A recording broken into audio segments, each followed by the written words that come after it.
guys, welcome back to the channel. So this is the second half of the week of my on-road adventure. We delivered, got that all taken care of now. Ran what, about 30 miles or so, and we are actually picking up in a good old lumber yard here. It's showing me average about 47,000 pounds going back into New York. So I got checked in. It's one of those things, if you guys are trucking, definitely make sure that you have all your information and all your stuff gathered up, everything ready to go.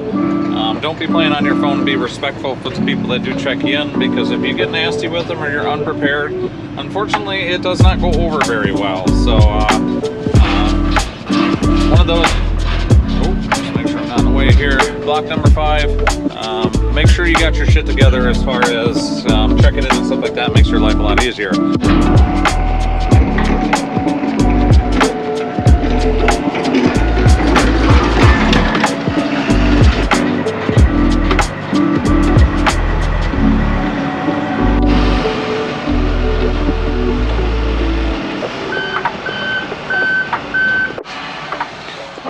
So we got our last load delivered. We are currently, went about 30 miles, still in Massachusetts. We're picking up some lumber. Now, anytime you come to pick up your load, always make sure that, one, you have your paperwork together, you have all your pickup information, because if you don't have any of that stuff, it's going to make your life really difficult.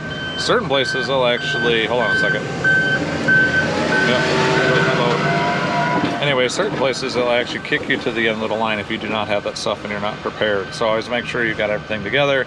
Don't be talking on your phone, don't be playing on your phone or anything like that, because it does not go over well. These people deal with such a large volume of truckers that they want to do the best to get you in and get you out, and they want to get home at the end of the day as well. With that being said, this is one of those situations where I'm not allowed to get out of my truck. I can't do any strapping or anything like that. So anticipate, one, if you've never been to a place, ask questions, because every single place you go to, like I was saying, anticipate that the rules are going to be a little different. A lot of places these days, they won't even let you strap or tarp or do anything like that on property, because most of the country is so sue happy, they don't need the liability risk if something goes wrong. So this guy's loaded me up, been sitting here for about a half an hour, 45 minutes, well, now going on about hour and 44 minutes to be exact. So you got to be patient. It's one of those things, if you start getting nasty and start getting shitty with either your forklift driver or the people that are checking you in or checking you out, they're gonna really take their time and make your day even worse. So we're focusing on getting ourselves loaded up here. Big part is I got to hop on 90. There is no scales for quite a ways, so I'm hoping they got something here to weigh. So they're telling me it's going to be about 47,000 pounds. So all right guys, then we're gonna finish getting loaded up and we'll pick you up in a bit.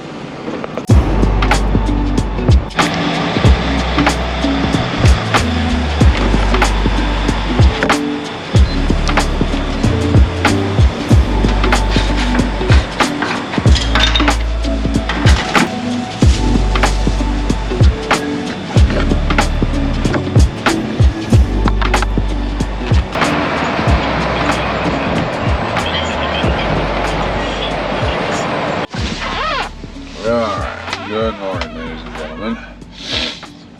It's Thursday. It is Thursday morning. Usually by Thursday you're getting to the point you're getting pretty wore out, as you can see.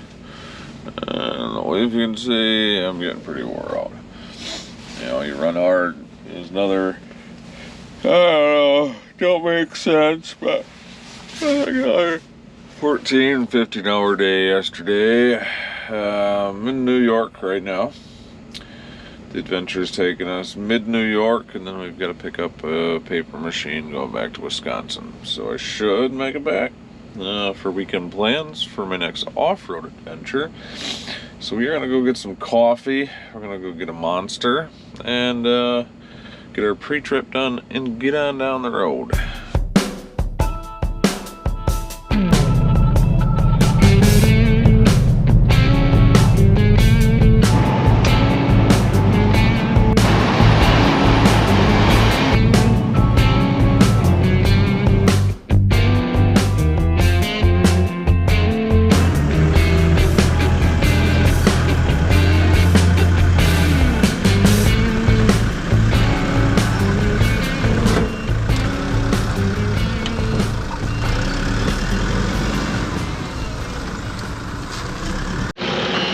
right, guys, so we have officially made it to destination. As you can see, that gentleman is getting me unloaded.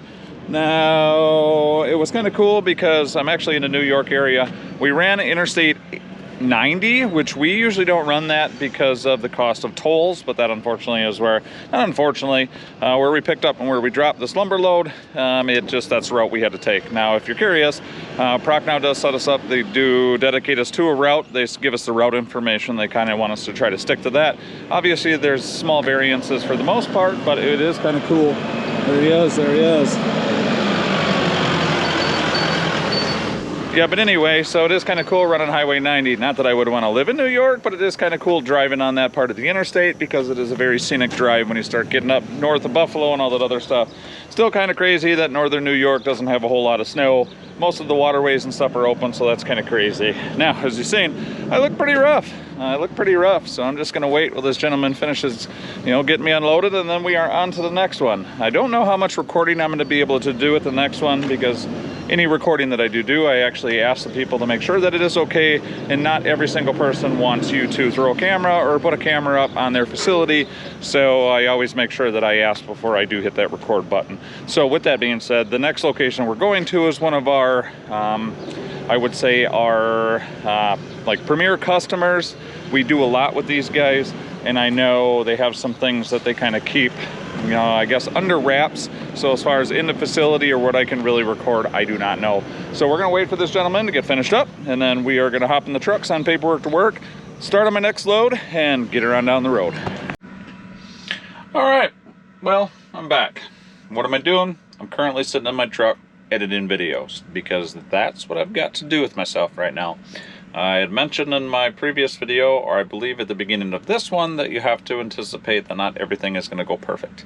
You have to have patience in this industry because sometimes you get to a shipper, they're either not ready, they're extremely busy, or it's just you've got crabby individuals that make your life difficult. Now, this is not one of those examples, but it is one of those where they were not ready to go. I dropped that lumber load, did a little bit of a drive. It was 20 minutes to get here. Was here about, I don't know, 9:30, 10 o'clock in the morning. I walked in and there was some communication issues, and they said unfortunately they were not able to get the piece of equipment done until tomorrow morning. Now, that doesn't seem like a big deal, but if I would have picked up today, which is Thursday, I would have been able to make it home by Friday afternoon, early evening, and continued on with my weekend.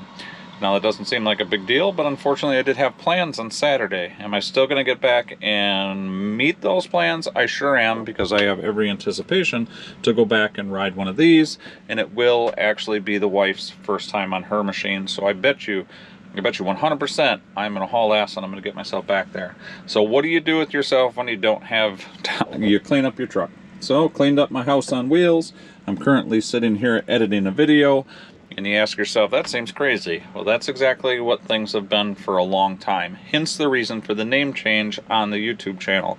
Because everybody thinks it's just, you're holding a steering wheel. And unfortunately, a lot of people in this industry, that's what it is to them. Now, I've always taken pride in what I do as far as a career is concerned. So I take my job seriously.